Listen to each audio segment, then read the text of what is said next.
Moi, c'est Laetitia, ton host de Nourrir ton esprit. Ici, nos invités s'ouvrent avec humanité et vérité. Tout ça pour te partager des histoires qui résonnent, qui rassurent et qui inspirent. Parce que parfois, on se sent dans un brouillard. On sait plus comment y voir clair. Mais ici, c'est le bon endroit pour retrouver un peu de lumière. On parle des journées de pluie, mais aussi des journées de soleil pour te montrer que la vie vaut tellement la peine d'être vécue. Merci d'être là et bonne écoute. Bienvenue à un nouvel épisode de Nourrir ton esprit. Aujourd'hui, je suis avec Emmanuelle, fondatrice de la plateforme Cœur à nu et aussi diplômée en sexologie. Aujourd'hui, on va se faire un bon café de café balade. On va commencer avec ça. Dans cet épisode, aujourd'hui, on va parler plus précisément du sexe par obligation, un petit peu aussi de l'écart de désir entre deux partenaires. Donc, c'est vraiment avec Emmanuelle, qui est une professionnelle en sexologie, qui va pouvoir nous parler avec son savoir. Je pense que ça va être très intéressant. On avait déjà fait un épisode ensemble auparavant, mais ça fait un petit bout. Donc, si jamais vous ne l'avez pas encore écouté, vous pouvez aller la voir, mais là, aujourd'hui... Je pense qu'on avait été plus général, parler de désir sexuel ou même plus large, hein, sur le plaisir, épanouissement sexuel, je crois. Ouais. Oui, effectivement. Fait que là, aujourd'hui, on va y aller vraiment plus précisément. Je pense que cet épisode-là va en apprendre beaucoup à certaines personnes et même à moi-même, qui est plus spécialiste en santé mentale et non en sexologie. Donc, on vous souhaite un bon épisode. Allez t'asseoir! L'épisode d'aujourd'hui est présenté par le Cercle Rose. Aujourd'hui, je suis avec Tania. Merci beaucoup d'être présente. Je te laisserai te présenter pour le début.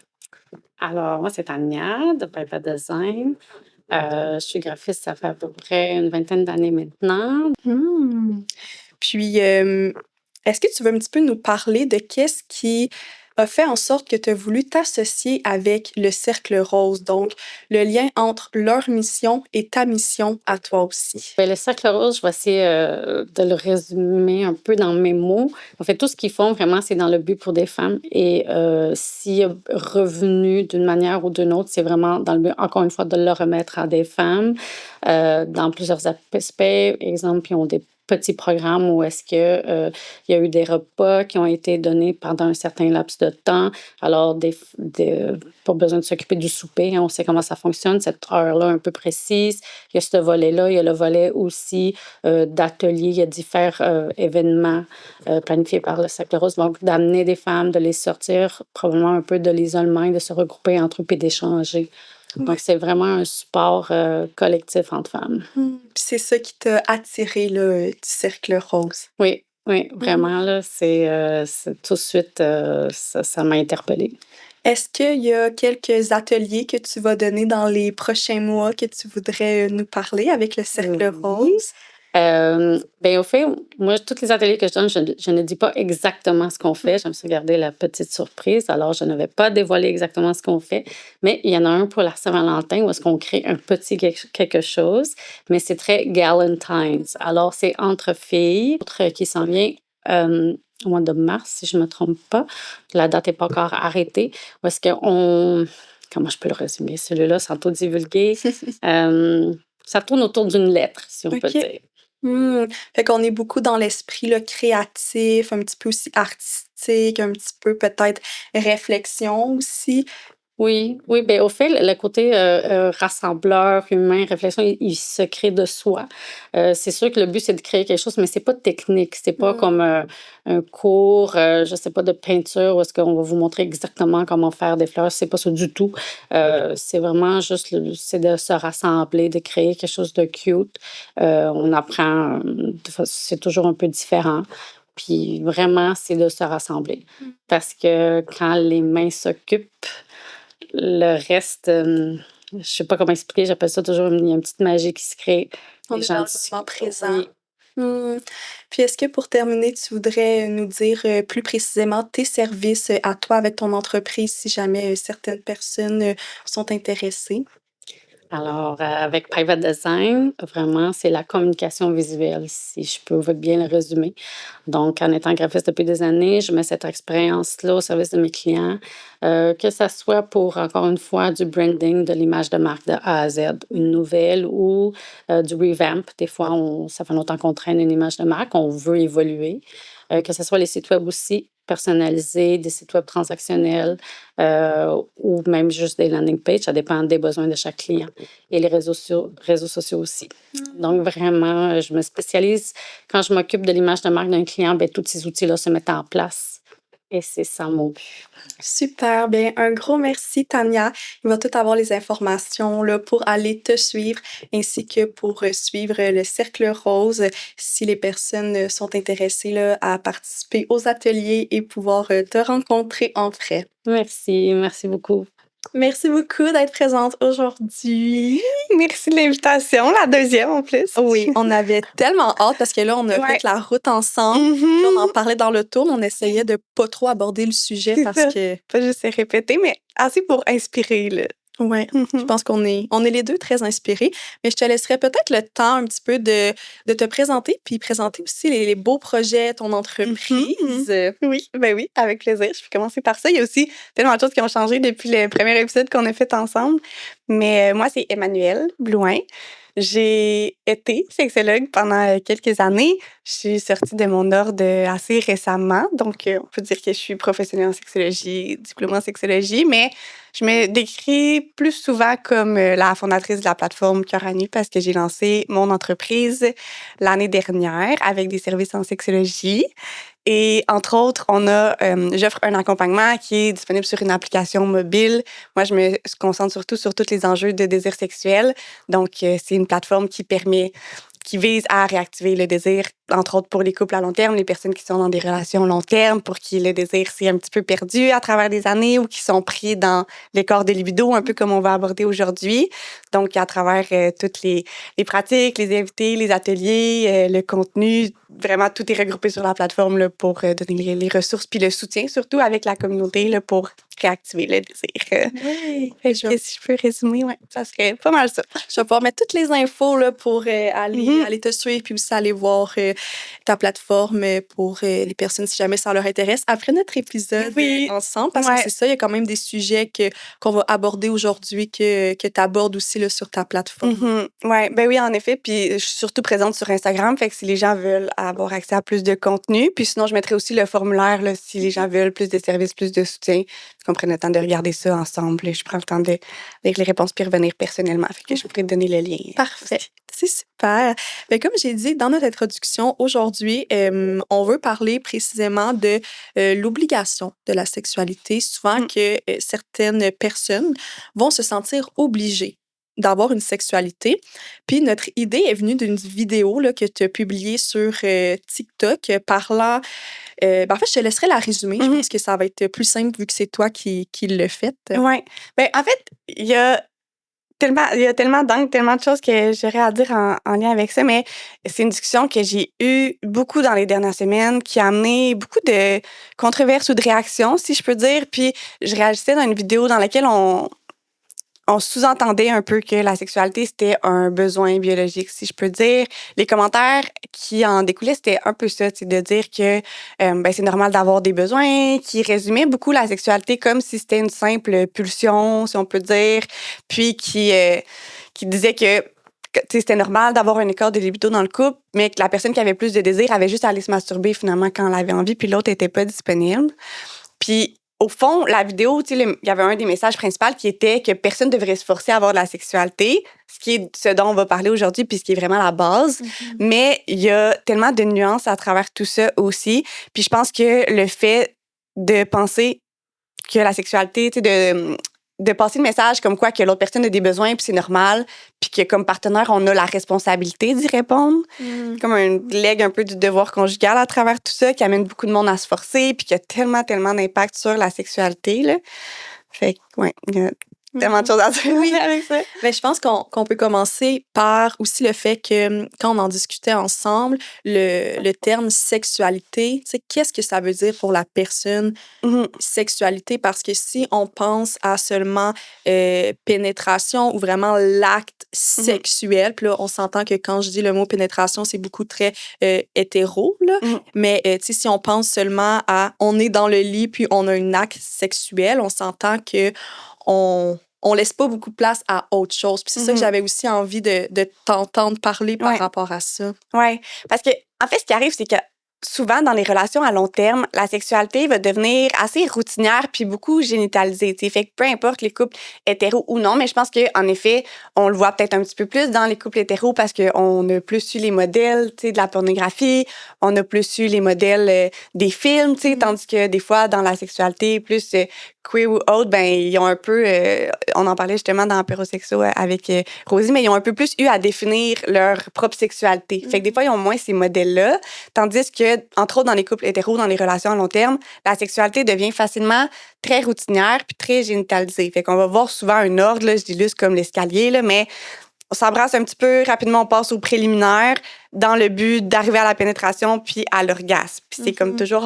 un escalier comme ça. Puis avec le temps, ben les premières étapes prennent de moins en moins de place, puis on est plus dans un objectif, dans la performance, dans viser l'atteinte de l'orgasme. Puis veux pas, c'est ça. Souvent, je pense qu'on a encore la croyance que la sexualité, c'est comme un besoin biologique, que c'est une pulsion. Puis on prend pas nécessairement le temps de se poser la question, tu sais, de qu'est-ce que la sexualité m'amène, qu'est-ce que je veux aller chercher dans ma sexualité, parce que c'est plus que ça, tu sais, quand on a envie de partager un moment d'intimité avec quelqu'un, qu'on a envie de sexualité, oui, des fois, c'est quelque chose d'un petit peu plus peut-être hormonal ou comme une réaction physiologique du corps, mais dans la grande majorité des cas, on a envie d'aller chercher la connexion, on a envie de complicité, on a envie de d'autres choses aussi. Puis c'est pas nécessairement le fait d'aller se masturber qui va venir répondre à ce besoin-là si l'autre personne n'a pas envie de sexualité. T'sais. Fait que c'est d'arriver à faire un peu cette introspection-là puis d'élargir notre vision de la sexualité, qui est comme un des plus grands secrets pour arriver à garder une sexualité épanouie en couple à long terme. Que la sexualité n'équivaut pas seulement à orgasme, mais que la sexualité, comme tu as dit, ça peut être dans les colleux, ça peut être dans un moment qu'on passe ensemble intime, sans nécessairement absolument atteindre l'orgasme. Tu sais, des fois, j'ai l'impression que, comme tu disais, c'est quoi notre besoin derrière la sexualité? Puis, je crois que c'est une question qu'on se pose rarement, à savoir, OK, présentement, je pense que j'ai besoin de sexualité, mais c'est quoi mon réel besoin? Oui. Oui, parce que c'est assez controversé, tu sais, ça, le fait de dire est-ce que la sexualité, c'est un besoin biologique ou non. Tu sais, je sais qu'il y a des gens qui avaient ramené dans les commentaires le fait que dans la pyramide de Maslow, c'était considéré comme un besoin, la sexualité. Puis j'en avais discuté aussi avec des collègues en supervision aussi, à savoir, tu sais, qu'est-ce qu'on répond? C'est quoi les différentes opinions par rapport à ça, le fait que la sexualité, ça soit un besoin ou non? Puis en fait, tu sais, la sexualité, c'est un besoin dans le sens que la survie un peu de l'espèce en dépend, que si plus personne n'a de sexualité, on va comme s'éteindre, là, mais on s'entend que c'est ça, on n'est pas là. On devrait être correct, je pense, assez d'humains sur la Terre. Puis c'est pas... Contrairement au fait de manger, au fait de boire, tu sais, qu'il y a eu des besoins comme notre survie en dépend, qui est un peu la définition, finalement, d'un besoin, ben il y a personne qui va mourir de pas avoir de sexualité, tu sais. La connexion humaine, ça a été prouvé que c'était comme dans les besoins, tu sais, l'attachement, l'affection. Fait il y a un côté, oui, quand on voit la sexualité de façon plus large, que oui, ça, c'est un besoin. Mais souvent, quand les gens ramènent le concept de mon partenaire a des besoins, ils sous-entendent que l'autre personne a comme besoin de se vider. Genre, l'autre personne a besoin comme de la pénétration puis de la relation sexuelle génitale. Mais non, c'est pas un besoin. C'est comme t'as envie de sexualité, t'as envie de ces moments-là, mais tu vas pas mourir si tu l'as pas. Puis en dessous de ça vient l'idée que comme c'est un besoin, comme partenaire, on doit y répondre. Puis c'est de là d'où vient la pression puis le sentiment d'obligation, parce que souvent en couple, on a aussi un peu l'impression que la sexualité de l'autre nous appartient puis qu'on se doit quelque chose par rapport à ça. Puis c'est là où la pression embarque puis le sentiment d'obligation embarque généralement. Oui, quand on se sent obligé pour notre partenaire de faire ça, d'avoir un acte sexuel. Puis c'est quoi les impacts que ça peut avoir si on se sent obligé. Puis tu sais, quand on dit on se sent obligé, parfois, oui, c'est le partenaire qui nous met cette pression-là, mais parfois, comme tu me l'as nommé tantôt, c'est la personne elle-même qui se met une pression d'être dans la performance. C'est quoi les impacts que ça peut avoir sur la personne qui s'oblige à avoir une sexualité? Il y a tellement d'impact, mais en effet, pour faire une parenthèse avant, tu sais, la pression, des fois, c'est l'autre personne qui la met tu sais, consciemment ou de façon pas subtile. Des fois, c'est de façon un petit peu plus subtile, dans le sens où c'est pas que j'ai envie de te mettre de la pression, mais dès que c'est un non, dès que t'as pas envie, il y a beaucoup de déception, il y a beaucoup de frustration, je vais créer une déconnexion émotionnelle, je vais bouder. Ça, c'est toutes des réactions qui font en sorte qu'on associe, OK, si j'ai pas envie de sexualité, ben, tu sais, je dois subir ça, ou il y a une déconnexion qui se crée. Fait que j'ai pas envie de vivre comme ces conséquences-là. Fait que je vais juste prendre sur moi puis avoir un moment de sexualité alors que ça me tente pas puis alors que je suis pas disponible. Puis souvent, c'est quand on additionne des expériences comme ça qui seront pas agréables pour personne que ça va mener à des douleurs sexuelles. J'ai vu plusieurs clients aussi qui avaient des pleurs qu'ils comprenaient pas nécessairement après les relations sexuelles, dans la journée suivante aussi, tu sais, beaucoup d'émotions, de la culpabilité, de la honte, des émotions qu'on comprend pas, qui viennent pas nécessairement directement après, mais beaucoup de douleurs sexuelles, je dirais. Puis cette semaine, c'est une conversation que j'ai eue avec beaucoup de femmes qui me disaient j'ai des douleurs sexuelles, j'ai consulté en physio, j'ai vu un médecin, j'ai essayé les crèmes, les ci, les ça, puis ça l'a aidé un peu, mais il reste quelque chose, on dirait. Puis ça vient souvent de là. Quand tu creuses un peu, t'as pas besoin de creuser très loin, que tu vois qu'il y a eu plusieurs expériences, des fois plusieurs années à se forcer à avoir une sexualité qui est plus centrée sur le plaisir de l'autre personne, sur faire plaisir, sur donner, qu'on se pose même plus la question de qu'est-ce qu'on a envie dans le moment, puis est-ce que moi, ça m'amène du plaisir aussi. Là. Donc, si je comprends, pour certaines personnes, le fait de s'obliger à avoir une relation sexuelle, à long terme, ça peut emmener certaines pas blessures, là, mais certaines difficultés ou douleurs sexuelles. Puis ces personnes-là ont vérifié par eux-mêmes que ça soit pas comme physiologique, mais en fin de compte, réalisent que non. Puis c'est sûr que tout est lié, tu sais, dans le sens où souvent, oui, ça peut se travailler en physio aussi parce qu'on apprend à lâcher prise, à relâcher le corps. Mais initialement, ce qui peut être la cause ou le déclencheur, si on peut dire, c'est que si tu te forces à avoir de la sexualité quand t'es pas disponible, quand ton corps est pas disponible, que ça soit de t'engager dans un moment intime, mais souvent, c'est plus de se forcer à avoir de la pénétration quand on n'est pas prêt ou quand on n'est pas ouvert, ben, ton corps, il t'envoie un signe, là. Pour être disponible à la pénétration, à accueillir quelque chose à l'intérieur de toi, faut que tu sois ouvert, faut que tu sois relâché, puis sinon, le corps se contracte. Puis c'est là où viennent les douleurs. Puis c'est facile de rentrer dans un cercle vicieux. Tu sais, on pourra en reparler, c'est un gros sujet aussi, mais c'est facile de rentrer dans un cercle vicieux de la fois d'après, le corps s'en souvient, puis il est tendu, puis il se contracte aussi parce qu'il a peur d'avoir mal, puis plus on est tendu, ben on a mal. Fait que ça peut facilement créer un cercle comme ça que c'est un peu difficile de déconstruire, là, surtout sans soutien. Oui, c'est ça, le cercle tu t'obliges, donc là, t'as pas nécessairement apprécié la relation. Donc, si t'as pas apprécié ta relation sexuelle, ben la journée d'après ou la semaine d'après, ça va pas te tenter de recommencer. Fait que là, on est pris un peu dans ce cercle vicieux-là. Est-ce que ça, tu le remarques dans tes consultations? Ouais, c'est sûr que ça, c'est un des éléments qui joue le plus. Puis je pense que souvent, les gens vont banaliser le fait de se forcer parce que une fois, 2 fois, OK, c'est pas si grave, je le fais pour l'autre personne, c'est correct, je vais comme passer par-dessus le fait, je vais pas écouter mon corps dans ce moment-là, mais je veux pas, à chaque fois, on va un petit peu plus se déconnecter de notre corps, on va finir par avoir de la difficulté à différencier les signaux qui nous disent j'ai envie versus j'ai pas envie, est-ce que je suis disponible ou non pour la sexualité. Puis oui, ta question, c'était par rapport à ça mène à des mauvaises expériences sexuelles, veux pas, parce que finalement, personne n'a du plaisir. Tu le fais pour faire plaisir à l'autre personne. L'autre personne, ça répondra pas à... Tu ne seras pas réellement satisfait de la relation sexuelle non plus. Tu le sens que l'autre personne se force, elle n'est pas réellement là. Fait que, des deux côtés, l'expérience sexuelle ne sera pas agréable. On va venir à une sexualité qu'on tolère pour faire plaisir à l'autre ou parce qu'on a l'impression que c'est mieux que rien. que si on prend pas ça, qu'on n'aura rien d'autre comme sexualité, la personne qui a plus de désir. Mais ça crée des expériences qui sont pas satisfaisantes. Puis qu'est-ce qui arrive avec des expériences qui sont pas satisfaisantes? Ben, t'as pas envie de les recréer puis d'y faire de la place, tu sais. Ouais. Tu vas le faire par pression, OK, tu sais, ça va t'amener un petit peu une motivation, pas une bonne motivation, mais une motivation à comme t'engager dans un moment, dans une relation sexuelle. Mais la fois d'après, là, ton corps, ta tête, tu s'en rappelles que c'était pas vraiment le fun la dernière fois. Fait que c'est sûr là, que t'auras pas envie. Puis le désir sexuel, c'est ça, c'est avoir envie de s'engager dans une relation sexuelle.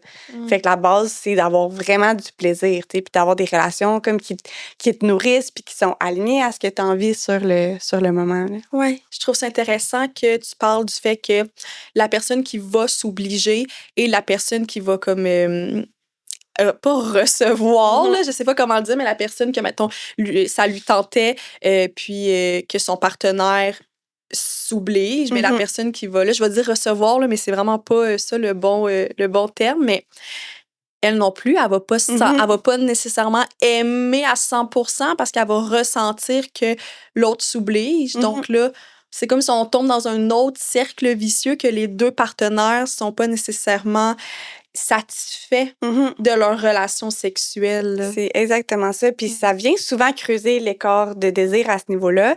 Puis ça m'amène à quelque chose que je t'expliquais brièvement tantôt, que j'ai reflété à des clients cette semaine dans une consultation en couple. Puis à un moment, tu sais, je leur ai dit, j'ai l'impression que, par exemple, pour la personne qui avait moins de désir, qui avait un peu un manque de désir, que les relations sexuelles, on réalisait que ça remplissait pas son verre, là. C'était pas nourrissant. Puis pour l'autre personne, c'est comme si son verre était troué, là, puis que ça remplissait pas non plus, c'était comme jamais assez. Puis la cliente, elle m'a répondu, en fait, j'ai l'impression que c'est même pas que ça remplit pas mon verre, mais même ça le vide. Parce qu'après, j'ai besoin vraiment de temps pour récupérer, on dirait, puis on dirait que ça me prend beaucoup plus d'énergie que ça m'en donne et tout. Puis après que ça prend un moment pour se ressentir à nouveau disponible pour la sexualité, puis que ce moment-là est comme de plus en plus long, là, si on peut dire. Puis c'est exactement ça quand on a une sexualité qui est pas réellement satisfaisante, puis surtout quand on n'écoute pas nécessairement nos besoins ou nos limites, par exemple. C'est important de refléter ça parce que souvent, quand on n'écoute pas nos limites, comme notre corps ou nos limites de comme là, j'ai envie que la relation sexuelle se termine, même si on est en plein milieu ou j'ai juste pas envie d'intimité. Quand on l'écoute pas, on a l'impression que c'est pour faire plaisir à l'autre personne. T'sais, comme c'est pas grave, je vais passer par-dessus ma limite parce que ça va pour l'autre, pour faire plaisir à l'autre personne, en pensant que ça va le satisfaire. Mais finalement, on se rend compte que non, là, parce que tu le sens, comme je disais tantôt, tu le sens quand la personne n'a pas envie ou n'est pas réellement disponible non plus. Fait que c'est pour ça qu'il y avait l'impression que le client, son verre, il était comme troué puis que ça remplissait pas parce que pour lui non plus, la sexualité n'est pas plus satisfaisante. Là. Souvent, on tolère ça parce qu'on a l'impression que c'est mieux que rien, mais honnêtement, c'est pas mieux que rien. Là. C'est même pire de tolérer une sexualité comme pas le fun. Là. Ouais, c'est ça, rendu là, c'est pour les deux personnes, c'est juste pas plaisant, puis on n'atteint pas le but, l'objectif commun qui est d'avoir une belle sexualité en se forçant. Dans le fond, comment que tu l'expliques, c'est qu'on n'atteint même pas ce but-là. Ouais. Parce que les deux, si on prend le temps de se poser la question, tu sais, qu'est-ce que j'ai envie d'aller chercher dans ma sexualité, même la personne qui a plus de désir, tu sais, en prenant le temps de se poser la question, souvent, ce qui va ressortir, ça va être la complicité, tu sais, me sentir désirée, sentir qu'on est présent, connecté ensemble, qu'on a du plaisir ensemble, sentir que tu as du désir. Mais quand il y a une personne qui se force, ben pour les deux personnes, ça va pas venir répondre à ça non plus. Fait qu'il va rester une insatisfaction, là. Ouais. Même souvent, ça va venir amplifier aussi comme l'insatisfaction. Fait qu'on est beaucoup mieux d'essayer de miser sur la qualité, de commencer par miser sur la qualité des relations, s'assurer que les relations qu'on a sont peut-être moins fréquentes pendant un moment, mais sont vraiment agréables puis vraiment alignées, plutôt que d'essayer d'être dans la performance puis de viser une quantité fréquente, mais que les moments soient pas nécessairement agréables. Oui. Puis c'est vers là aussi que je voulais qu'on aide, si jamais certaines personnes se sentent interpellées par qu'est-ce qu'on discute, qu'est-ce qu'ils peuvent faire pour aider cet écart-là de désir ou apprivoiser. C'est comme ça qu'on dit le mot? Ouais. En tout cas, apprivoiser. Je trouve que ça sonne vraiment mal dans mes oreilles, mais comment qu'on fait pour rendre ça plus agréable? Ouais, pour apprendre à naviguer avec les corps de désir, ben déjà, c'est se rappeler que c'est pas tant les corps qui est le problème, mais vraiment comme la façon dont on va le gérer. Puis, essayer de prendre le temps de juste être plus à l'écoute de l'autre personne. Pour vrai, je pense que si les gens prenaient plus le temps de s'écouter, parce que ce qui arrive, c'est que l'écart de désir, ça vient déclencher beaucoup de blessures aussi, là. Fait qu'il y en a un qui se sent rejeté, l'autre sent qu'il n'est pas assez, qu'elle donne pas assez. Fait que souvent, on se comprend plus, là. Tu sais, quand l'autre personne fait des avances, à place d'être un peu plus sensible à ce que l'autre personne a envie, ça va venir déclencher le sentiment de pas être assez, le sentiment des fois d'être brisé parce que le désir monte pas assez vite autant qu'on le voudrait. Fait qu'on est vraiment déconnecté de ce que l'autre personne a envie, qui est probablement juste de passer un bon moment, d'être complice puis de d'autres choses. Puis même chose pour la personne qui a plus de désir. Tu sais, quand on est déclenché parce qu'on se sent rejeté, ben on n'est pas vraiment à l'écoute non plus de ce que l'autre personne a besoin, tu sais, qui est peut-être pas un rejet, tu sais, qui est pas un rejet complet de notre personne, mais qui est peut-être juste un besoin d'intimité autrement, un besoin de commencer plus doucement, un besoin d'avoir 20 minutes à elle tout seul avant d'avoir un moment d'intimité, tu sais. Fait que je pense que d'identifier quand on est comme déclenché par ça, prendre un peu de recul, puis après prendre le temps d'essayer d'être à l'écoute de ce que nous on a besoin puis de ce que l'autre a besoin, tu sais. Mais ça prend une certaine introspection, puis ça prend généralement un pas de recul. Parce que quand on est dans l'émotion, dans le moment, c'est pratiquement impossible de faire ça. Oui, il y a trop, sur le moment, il y a trop d'émotions venant des deux personnes qui arrivent. Fait que là, c'est difficile de réfléchir à qu'est-ce qu'on peut faire ou comment que l'autre personne se sent parce qu'on va être beaucoup, tu sais, l'humain, naturellement, est quand même un être égoïste. Fait qu'il va rapidement soit se sentir rejeté, soit rapidement se sentir coupable. Donc, c'est comme peut-être pas le bon moment pour regarder qu'est-ce qu'on peut faire. Oui, exact. Fait que je pense que déjà d'avoir les discussions un peu d'emblée, tu sais, de comment on gère ça dans les moments où toi t'as envie, moi j'ai pas envie, déjà ça aide. C'est le genre de choses qu'on fait dans des consultations où on apprend à faire ça pour que dans les moments où ça arrive, on est comme OK, on en a déjà discuté, tu sais, on sait un peu plus comment naviguer à travers tout ça. Puis j'ai oublié l'autre chose que j'allais dire. Mais oui, c'est intéressant c'est ça, avec aussi les consultations, ça peut aider à trouver les outils ou qu'est-ce qui peut fonctionner pour toi parce que, ben, comme toujours, mais peut-être que pour moi, il y a certaines choses qui fonctionneraient, puis pour une autre personne, non. Fait que là, c'est d'être dans la réflexion de savoir qu'est-ce qui nous aide. Mais comme tu dis, je pense que la première étape, ben, c'est de réaliser que le problème n'est pas l'écart de désir, mais plutôt comment on gère cet écart-là de désir. Puis, est-ce que tu dirais que c'est quand même fréquent dans un couple d'avoir un écart de désir? C'est clairement plus fréquent que l'inverse, là. Dans le sens où le désir, la libido, c'est des choses qui fluctuent dans le temps.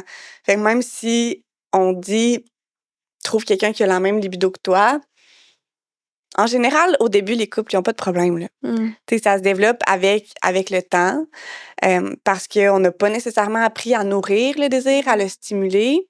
Au début, le contexte est tellement favorable, c'est tout nouveau, tout beau. On n'a pas besoin de faire d'efforts conscients, là. Les efforts sont...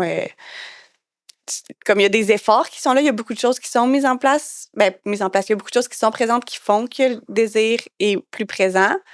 Mais avec le temps, il faut trouver des façons de les réintégrer puis de le maintenir, ce qui n'est pas nécessairement évident.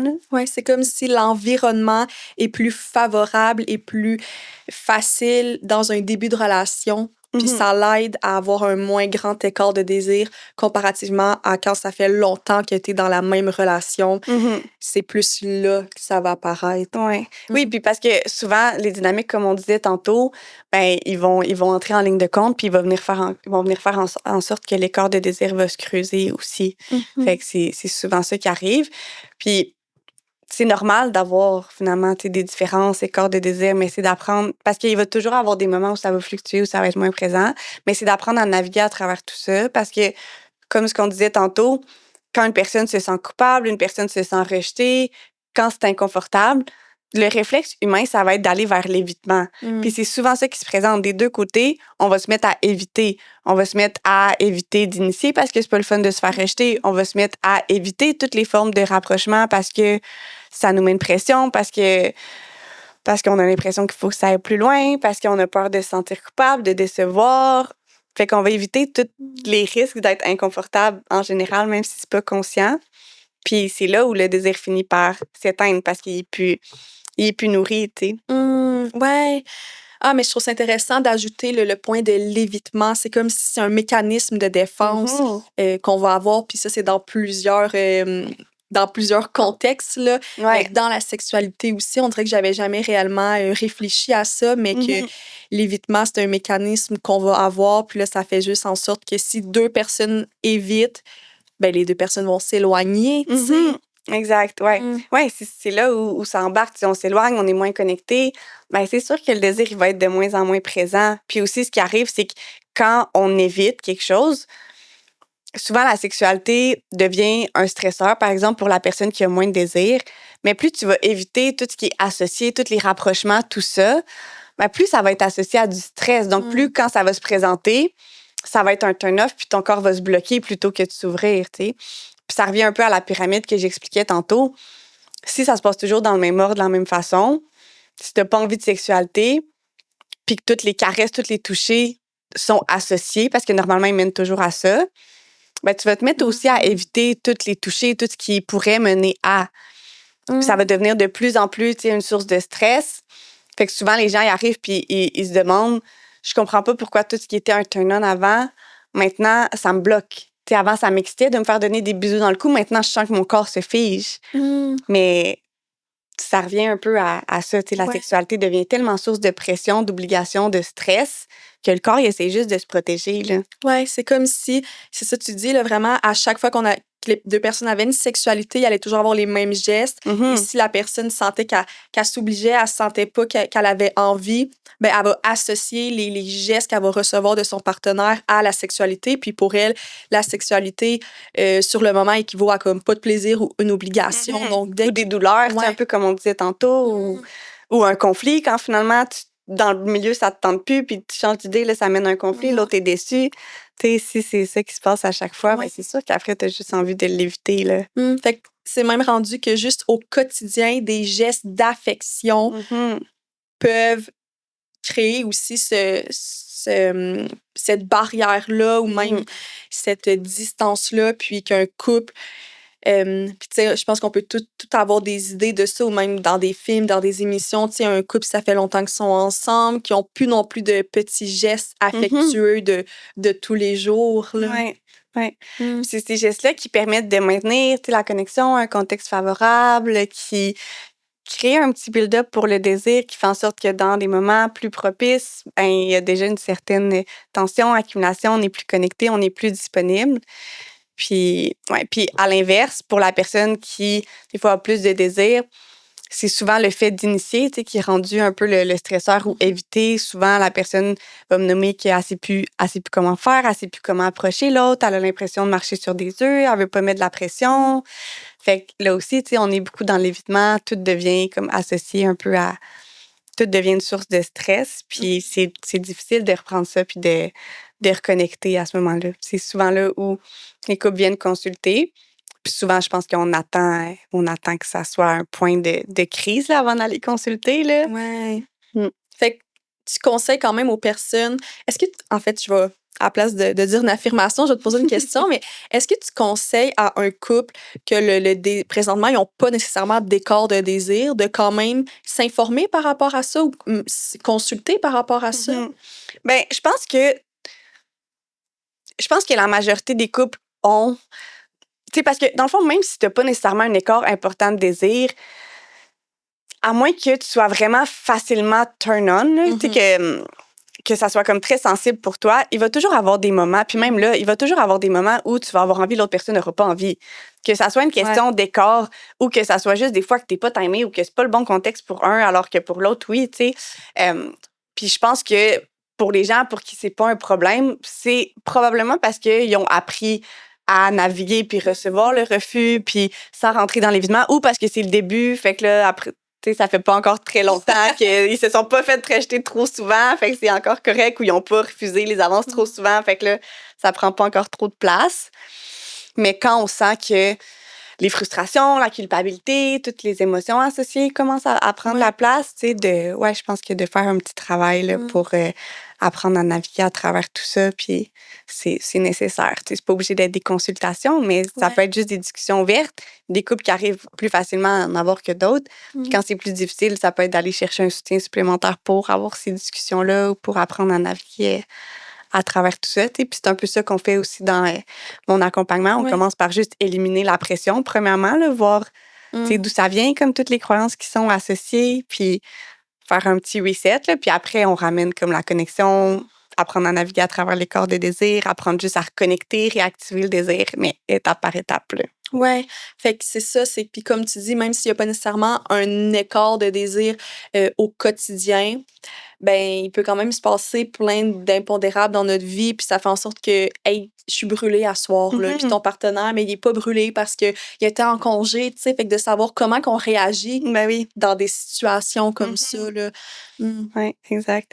Oui, parce que personne a les mêmes turn-on, les mêmes turn-off, puis un contexte qui va être favorable pour une personne ne sera pas nécessairement le même contexte pour une autre. Ou, tu sais, justement, un moment où moi, je suis plus stressée, l'autre personne est dans une période de sa vie vraiment plus tranquille, ben c'est sûr là, qu'il va y avoir à un moment donné des différences qui vont se présenter à ce niveau-là. Fait que c'est de voir comment on apprend à naviguer à travers tout ça, tu sais, sans se forcer là aussi pour revenir au centre. C'est, je pense que un des trucs aussi qu'on disait tantôt, tu sais, je pense que des fois, les gens ils ont de la difficulté à voir où la ligne entre faire plaisir à l'autre personne ou se forcer, tu sais, où la ligne entre qu'est-ce qui va avoir un impact négatif ou pas, qu'est-ce qui est correct ou pas.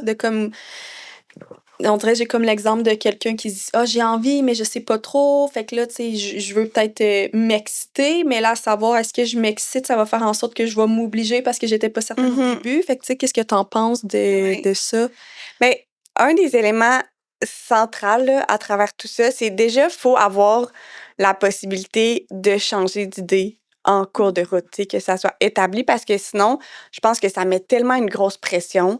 Les gens ont l'impression qu'il faut qu'ils soient all-in avant même de penser à s'engager dans une relation. Ils ont déjà l'impression qu'ils devraient être all-in puis que leur excitation devrait être au top. Fait qu'il n'y a pas l'espace pour la faire monter.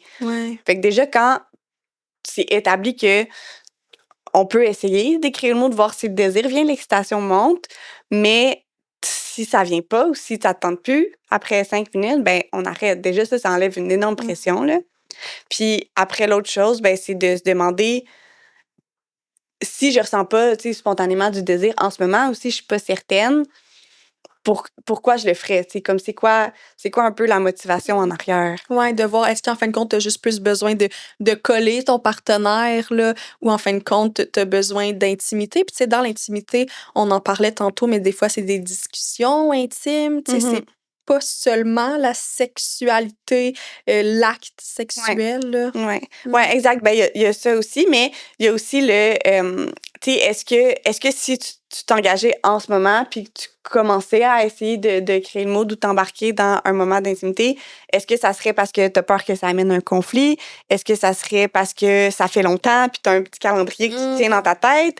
Ou est-ce que c'est parce que tu te dis, je sais que ça va être un bon moment, j'ai envie de connecter, comme ça va être le fun. Tu sais, il y a plein de nuances entre, là. Des fois, c'est pas toujours clair, mais des fois, il y en a clairement un qui prend plus de place que l'autre, là. Fait que, tu sais, quand c'est vraiment plus pour éviter quelque chose de négatif, généralement, c'est ça qui va mener à des expériences pas le fun, comme on disait tantôt. Tandis que, à l'inverse, quand c'est pour faire plaisir à l'autre, parce qu'on sait que ça va être agréable ou pour des motivations qu'on va dire un peu plus positives, ben généralement, ça va quand même mener à des moments qui vont être plus agréables. Puis ça peut faire monter le désir. Puis c'est ça la nuance aussi quand on dit est-ce que l'appétit vient en mangeant? Des fois, si t'avais un petit peu faim ou si c'est vraiment bon, comme je peux manger un très bon gâteau au chocolat, genre même si j'ai pas faim, là, tu sais. Parce que ça va être un moment qui est agréable, puis comme c'est le fun, puis c'est positif. Mais d'autres fois, si tu te forces à manger alors que t'as vraiment pas faim, ça se peut que t'aies juste mal au cœur, là. Ouais. C'est un peu... Je trouve que c'est un bon Ouais. exemple. Puis c'est ça aussi qui amène à dire que c'est beaucoup de nuances. Tu sais. Mhm. Puis comme un peu avec la santé mentale, là, il n'y a rien de noir ou blanc. Mais avec la sexualité non plus, il n'y a rien Mhm. de noir ou blanc. Et j'ai Ouais. l'impression que les humains on a la facilité de vouloir tout catégoriser puis tout mettre dans des cases. Puis ça, c'est ça, ça, c'est ça. Mais en discutant aujourd'hui, je trouve qu'on réalise encore plus qu'il y a beaucoup de Ouais. nuances. Mhm, tellement. Puis avec ce que je te dis par rapport aux motivations, tu sais, ça peut aider, mais ça reste que quand on se pose la question, on est quand même beaucoup plus dans notre tête, là, tu sais, on reste dans le mental. Alors qu'il y a aussi une partie qui, selon moi, est essentielle, puis c'est d'apprendre à reconnaître aussi les signes dans notre corps, puis de reconnecter un peu à son corps, puis revenir, tu sais, un peu plus à l'intérieur de soi, là, de est-ce que je suis disponible en ce moment ou non? Est-ce que j'ai envie ou non? Tu sais, c'est pas juste une question de comme mentalement peser les pour et les contre, là.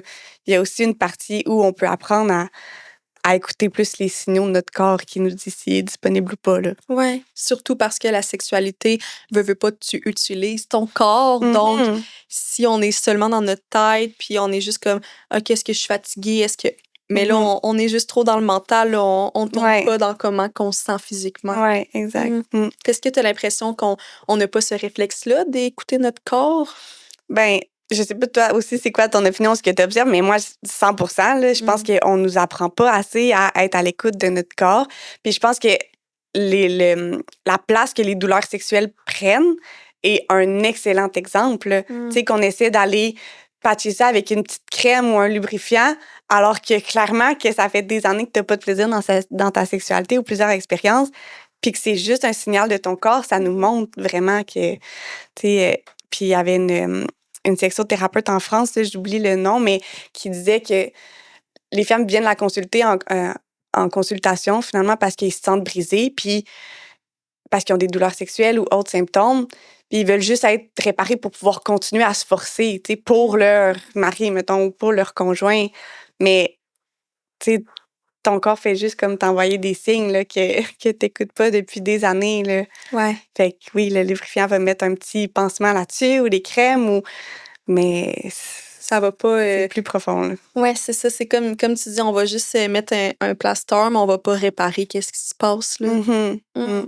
Puis, un peu pour ces personnes-là, tu sais, qui vivent soit des inconforts et tout, est-ce qu'il y a comme des choses qu'ils peuvent faire, tu sais, au quotidien, qui n'ont pas nécessairement un lien avec directement la sexualité, mais comme juste en général, des choses qu'ils peuvent faire qui vont quand même impacter leur sexualité? Mhm. Pour les personnes, par exemple, qui auraient Ouais. des douleurs sexuelles, ben, je pense que il y a une partie qui vient, comme on disait, de la connexion à son corps un peu. Fait que c'est sûr que je pense que des exercices au niveau de la pleine conscience, de revenir dans son corps ou de commencer par explorer sa sexualité avec soi-même aussi, tu sais, d'apprendre à connaître son corps, au-delà de la génitalité, là, vraiment juste commencer par différents types de toucher pour être capable d'identifier qu'est-ce qui m'amène du plaisir, puis à quel moment je sens qu'il y a une réaction d'ouverture dans mon corps un peu plus, que je sens que mon corps s'ouvre, que je sens que l'excitation monte un petit peu, que les sensations sont agréables. Ça part vraiment de là, tu sais. Il y a souvent des gens, je crois, qui ont l'attente que leur partenaire les satisfasse, leur amène du plaisir, mais qui connaissent pas nécessairement c'est quoi qui leur amène du plaisir à eux. Fait que cet aspect-là est vraiment important de juste prendre le temps d'explorer avec soi-même dans un contexte dans lequel on se sent safe, on se sent bien, puis d'explorer graduellement son propre corps avant même de penser à réintégrer la sexualité avec l'autre. Ça peut être une étape pas mal essentielle ou clairement qui aide beaucoup, là. C'est ça, ça te permet de te reconnecter par toi-même, avec toi-même. Ouais. Puis souvent, c'est plus facile d'être vulnérable avec nous-mêmes. Donc là, on commence par ça, puis par la suite, on peut devenir plus vulnérable avec notre partenaire. Là. Exact, ouais. Oui, puis ça commence même pas nécessairement par des moments d'intimité, de sexualité avec soi-même. Tu sais, ça peut être des moments plus sensuels, mais ça peut être juste dans la douche, tu sais, d'être un peu plus concentré sur nos différentes sensations et tout. Déjà, ça peut grandement aider. Là. Puis, ouais, après, de se pratiquer plus dans l'intimité à lâcher prise, tu sais, puis à Ouais, à relaxer le corps aussi, à comme diminuer les tensions avec la respiration, tu sais, avec différents exercices. C'est sûr que ça peut aider. Souvent, ça va être un peu une combinaison de ça qu'on va faire Ouais. en consultation. Ou tu sais, il y a beaucoup de pratiques avec lesquelles je travaille un peu dans l'accompagnement, comme des méditations ou à d'autres niveaux qui permettent de reconnecter un peu plus à son corps, là. Ouais. Est-ce que tu as l'impression qu'on tu sais, qu'on a comme oublié de prendre soin de la sexualité en général? Tu sais, j'ai l'impression qu'on parle beaucoup de prendre soin, je sais pas, de sa santé physique, de sa santé mentale, ce qui est tout aussi important, mais prendre soin de sa sexualité, tu sais, oui, de plus en plus dans les écoles, il y a de l'éducation à la sexualité, mais c'est quand même un petit peu plus, je trouve, technique, là, je sais pas trop comment Ouais. l'expliquer. Est-ce que tu as l'impression qu'on a comme oublié un peu cette partie-là, les humains? Oui. Mais on est encore très centré sur l'aspect utilitaire, biologique de la sexualité, veut pas. Je pense qu'on nous apprend pas assez, on nous a pas appris nécessairement à l'importance de sa santé sexuelle, puis même santé mentale, physique, tu sais, c'est pas... Ouais, même encore là, c'est tu sais, ça. je dis ça, mais c'est parce que moi, c'est dans mon monde de Ouais. prendre soin de la santé mentale, mais c'est pas encore à l'école le cas, par exemple, là, ou juste en Exact, général. c'est ça. Ouais, fait que la sexualité, c'est comme un autre niveau, tu sais, parce qu'on en parle tellement pas beaucoup que Encore souvent, plus tabou. ben oui, on arrive à l'âge adulte, puis c'est comme, OK, tu sais, je réalise que, je pense que les gens, des fois, réalisent qu'ils partent tellement de loin, puis ça peut même sembler peut-être des fois un peu décourageant, tu sais, parce que des fois, les gens arrivent, puis sont comme un peu découragés d'être dans leur vingtaine comme ça, puis d'avoir l'impression de partir de tellement loin par rapport à leur sexualité, puis leur plaisir, leur désir, leur épanouissement, mais il est jamais trop tard, là. Ouais. On peut toujours commencer à n'importe quel moment Ben oui. de se reconnecter à soi-même. Puis je pense vraiment de réfléchir à notre sexualité, c'est comme un premier bon départ. Ou comme tu disais tantôt, c'est quoi les croyances limitantes qu'on a? Est-ce que tu as des exemples un peu de croyances limitantes que certaines personnes vont avoir en lien avec leur sexualité? Ouais, ben par rapport tu sais, à la sexualité un peu par obligation ou par pitié, là, je pense que c'est le psychothérapeute François Renaud qui utilise beaucoup ce terme-là. Je sais que ça avait résonné avec beaucoup, beaucoup de personnes. Mais, attends, c'est quoi ta question? Hey, mon Dieu, j'étais comme partie dans une bulle. À savoir, un petit peu, ma question était à savoir, là, on a parlé de la santé mentale. C'est vraiment pas grave. Mais en lien, c'est ça, admettons, avec plus niveau de. Là, j'ai vraiment un blanc. On dirait que mon cerveau ne fonctionne plus. Est-ce qu'il y a quelque chose que tu penses qu'on n'a pas discuté qui serait comme pertinent? Ah oui, la croyance limitante. OK, c'est ça. Hey! OK, la croyance limitante. Croyance limitante, gang. Moi, Ah, mon Dieu. OK. Une des croyances qui nuit le plus au niveau de la sexualité, c'est d'avoir l'impression qu'on doit de la sexualité à l'autre personne. C'est un gros héritage du devoir conjugal, puis veut pas, des croyances comme ça qui sont ancrées, ça prend des générations avant de se déconstruire, là.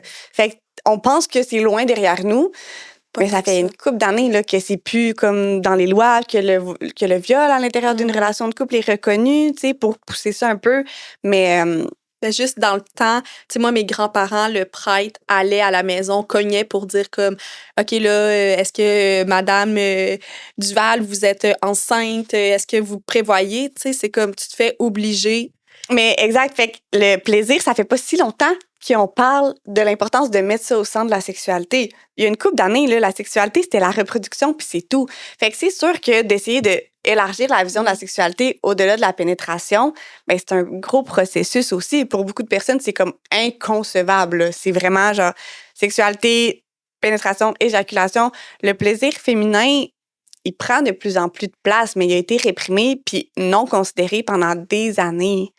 Ça fait pas si longtemps qu'on a découvert réellement l'anatomie du clitoris. Fait que c'est sûr que ça, c'est beaucoup de croyances à déconstruire.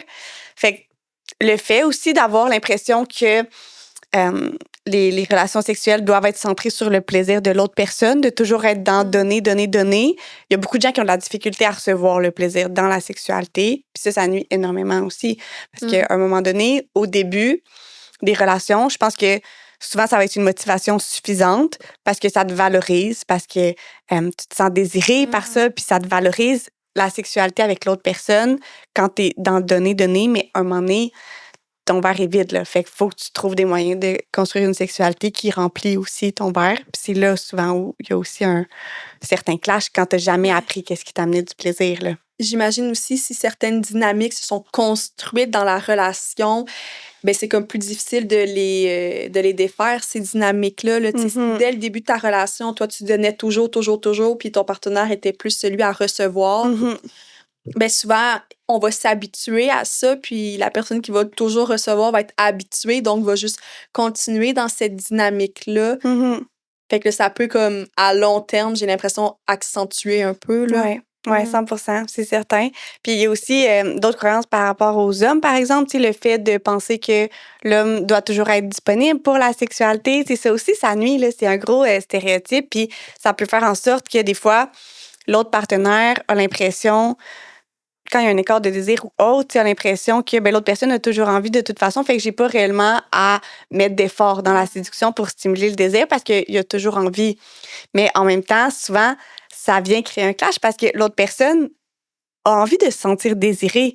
Mais s'il n'y a plus aucune action dans le quotidien qui fait en sorte que l'autre personne veut se sentir désirée, ben, va essayer d'aller combler ce besoin-là vraiment juste par la sexualité. Tandis que si on réintégrait un petit peu plus de séduction dans le quotidien, ben, ça stimulerait le désir autant pour la personne qui en a peut-être un petit peu moins spontanément. Ça viendrait répondre à beaucoup de besoins dans le quotidien aussi pour l'autre, sans nécessairement vouloir juste aller chercher ça par la sexualité puis la génitalité. Oui. J'ai l'impression aussi que parfois, c'est un peu comme un stéréotype ou même une croyance que, comme tu disais, que l'homme doit toujours comme accepter la sexualité, il devrait toujours avoir envie de sexualité. Et souvent, on va se dire que la femme, c'est souvent elle qui va avoir le moins de désir sexuel. Et donc, si la femme a une envie, ben l'homme, j'ai l'impression qu'il va moins se poser la question à savoir j'ai-tu envie ou pas parce que ben, je devrais toujours avoir envie. Oui. Puis, exactement, ça fait aussi en sorte que des fois, la sexualité va pas non plus être nécessairement nourrissante pour cette personne-là, puis qu'on peut avoir cette impression-là de rester sur sa faim, ou des fois, l'autre personne dit, ben j'ai l'impression que ça sera jamais assez, mais des fois, c'est justement parce qu'il y a un peu ce pattern-là de juste prendre qu'est-ce qui passe, puis d'endurer une sexualité qui est comme correcte, je prends ce que l'autre me donne parce que l'autre personne a moins envie. Moi, je suis comme la personne qui a le plus de désir, fait que je prends ce qui passe. Mais les moments de sexualité, ça revient à ce qu'on disait tantôt, sont pas satisfaisants. Fait que tu restes un peu sur ta faim. L'écart de désir se creuse, tu sais, encore une fois, parce que pour aucun des deux, les relations sont nécessairement satisfaisantes. Oui. De qu'est-ce que je comprends, il y a comme plusieurs facteurs qui peuvent creuser l'écart de désir. Oui, il y a tellement de choses. Est-ce qu'il y aurait des facteurs qui peuvent réduire cet écart-là? Ben, ouais, je pense que ça revient vraiment beaucoup à ce qu'on disait tantôt, tu sais, par rapport à apprendre à nommer nos besoins qui vont être comme associés en dessous de ça, mais surtout d'apprendre à comprendre son propre désir, mais à le nourrir puis à le stimuler, tu sais. Puis une des choses, c'est que souvent, en début de relation, il y a beaucoup d'éléments qui sont présents, comme dans la séduction, dans le tease ou en anglais, on dit un peu la sexual currency. Fait qu'il y a beaucoup de références un peu à la sexualité dans le quotidien, tu sais. On s'en rend pas toujours compte, là. Souvent, les gens disent, ben, au début, c'était naturel, c'était spontané, on n'avait pas à faire d'efforts. Puis je pense que ces choses-là n'étaient pas des efforts parce que c'est le début, puis c'est comme tout nouveau, tu sais, puis c'est excitant. Mais il y avait plein de petits gestes, là. Tu sais, les moments étaient planifiés, fait qu'on avait des dates, on avait hâte, on prenait le temps de se mettre cute, puis de penser à comment on allait s'habiller. On s'envoyait des petits textos, des petits regards, de la séduction. Il y avait un gros build-up autour de ces moments-là, là. Fait que t'arrivais au moment comme pour avoir de la sexualité, puis là, t'étais déjà dans un très bon contexte, bon mood, comme il y avait déjà un certain niveau, souvent, là, pour la majorité des gens. Là. C'est vrai, il y avait pas seulement on a la date, mais comme toute la journée d'avant, on s'écrit, on se prépare chacun de notre bord, c'est comme... Ben oui. Il y a quelque chose qui a un peu pas une dynamique, là, mais il y a comme... Vraiment, il se passe quelque chose qui se crée. Puis c'est pas seulement on a la date. Là. Exact, oui. Ben oui. Fait que là, ça, à travers ça aussi, ça sécrète tout plein d'hormones, tu sais. C'est excitant, c'est agréable. Puis ça, c'est des choses qui peuvent se réintégrer en couple aussi à long terme, mais ça se peut qu'au début, ça soit un petit peu plus naturel, tu sais, qu'on ait besoin de mettre un petit peu plus d'efforts, si je peux dire, mais les efforts sont pas à mettre dans se forcer à avoir du sexe quand ça tente pas. C'est mettre des efforts pour recréer un contexte qui va faire en sorte que le désir va être là, tu sais. Ouais. Fait que c'est ça. Souvent, c'est plein de petits gestes qu'on voit pas, mais qui étaient là au début. Fait que c'était pas un hasard que le désir était comme don spontané au début puis qu'il l'est plus, là. Ouais, on dirait que je trouve ça intéressant je sais pas, on dirait que j'ai comme l'idée, tu sais, tu peux créer une date, tout ça comme un peu avant, puis de savoir ou pas si ça va se terminer en relation sexuelle, parce que veux pas, dans souvent les premières relations qu'on a avec notre partenaire, tu sais, les premières dates, on savait pas non plus si elle allait avoir une relation sexuelle ou pas à la fin, puis on se forçait quand même à bien se préparer, on avait quand même hâte, même si on savait pas. Ouais. Fait que ça, on dirait, ça m'est comme venu à l'idée, mais de se dire que on le sait pas, puis on verra en temps et lieu, comme dans les premières dates, on voyait en temps et lieu. Exact, ouais. Puis je pense que justement, il y avait beaucoup moins de déception peut-être dans les débuts parce qu'il n'y avait pas le fait d'assumer que la sexualité était un dû. Tandis que souvent, avec le temps, on va comme assumer que ça va arriver, ça devient comme très prévisible. On a l'impression que l'autre personne nous doit de la sexualité, qu'il y a beaucoup la déception qui embarque quand ça arrive pas, qu'on est peut-être un peu plus capable de gérer au début. Il y en a que non, là, mais beaucoup de gens sont capables de le gérer puis de prendre plaisir dans tout le reste. Souvent, ce que j'entends dans les relations à long terme de certaines personnes, c'est qu'ils ont de la difficulté à prendre plaisir dans tout ça si ça mène pas à une relation sexuelle. C'est comme, ben là, je vais avoir tout fait ça pour rien. Fait qu'il faut que tu apprennes à apprécier tout le processus, puis que ça devienne agréable, indépendamment de la finalité, là. Ouais, c'est comme un peu... j'ai l'impression qu'en général, dans la vie, les humains, on aime comme l'objectif, la finalité, mais c'est d'apprécier le processus, puis c'est de voir qu'est-ce qui peut être plaisant. Là. Tu sais, je sais pas pourquoi je pense à ça. Quand tu montes une montagne, si t'as juste hâte d'être arrivé en haut de ta montagne, puis tu montes pendant 4 heures, t'as du plaisir pendant 10 minutes. Là. Ouais. Tu sais, au fond, ça vaut quoi cette... Exact. T'auras pas envie d'y retourner la prochaine fois à ta montagne. Là. Tu vas être comme, je vais regarder une photo sur Google. Fait que de juste... d'apprendre à profiter de ce processus-là. Oui, exact. Ben oui, c'est exactement ça. Puis l'objectif, ça devrait juste être de maintenir le désir, de créer le contexte, de connecter avec l'autre. Fait que quand tu apprends à tirer du plaisir dans tout ça, ça vient t'amener une certaine satisfaction aussi qui fait que, indépendamment de comment ça termine, tu vas avoir tiré du plaisir au final. Puis en même temps, ben même si cette fois-là, là, que tu te serais peut-être attendu à ce que ça aille plus loin, ça amène pas plus loin, mais après, t'as quand même créé, il y a quand même un build-up, t'as quand même créé un tease comme, puis il y a eu une certaine accumulation. Fait que la fois d'après, le désir, il va juste continuer à monter puis il va être plus présent, là. Fait que je pense que c'est ça, faut apprendre à continuer à nourrir ça, puis même si cette fois-là, ça mène pas à une relation sexuelle, ben c'est sûr que là, si ça mène en comme conflit de ben là, je suis déçue, je me serais attendue à ce que ça mène à ça, on vient un peu comme tout défaire ce qu'on a voulu créer, comme le build-up puis le positif autour de la sexualité puis l'envie, tandis qu'on peut juste continuer à le nourrir puis que ça mène, que ça continue à augmenter pour les fois d'après, là, où que le contexte va être plus favorable. Je pense que ça termine bien notre épisode. J'ai tellement trouvé ça intéressant d'aborder ce sujet-là. Je pense que ça va être à répéter. Je pense que c'est... Tu sais, je pense qu'on peut aussi... On l'a vu, là, qu'il y a beaucoup de liens entre nos émotions et la sexualité. Tu sais, notre santé mentale et la sexualité, c'est deux choses qui sont interreliées, là. Donc, comme tu le nommes, de réfléchir au début à comment on se sent, au pourquoi, du comment, un peu comme avec nos émotions, avec notre santé mentale. Certainement, oui. C'est une des choses qui joue le plus, tu sais, les émotions, les systèmes nerveux, les hormones, c'est vraiment les principales. Puis le plaisir, comme on disait aussi. Fait que c'est, entre autres, la raison principale pourquoi on disait que le sexe par obligation, par pitié, quand c'est juste pour pas décevoir l'autre personne, ben ça finit par éteindre le désir, malheureusement. Un gros merci d'avoir été présente. Puis je vais te laisser là, les informations pour aller te suivre. Oui, c'est bon. Merci.